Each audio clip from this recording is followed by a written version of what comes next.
দুনিয়ায় মানুষ খালি হাতে আসে, তারপর দুনিয়ার সবকিছু পেতে চায়।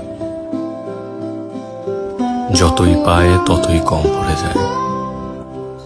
ভাগ্যের প্রতি অভিযোগ জন্মায়, আমার কেন এটা নাই সেটা নাই, আজীবন আফসোস করে যায়। তারপর একদিন সবকিছু ছেড়ে খালি হাতে দুনিয়া থেকে চলে যায়। আহারে মানুষ, আহারে দুনিয়া, আহারে জীবন।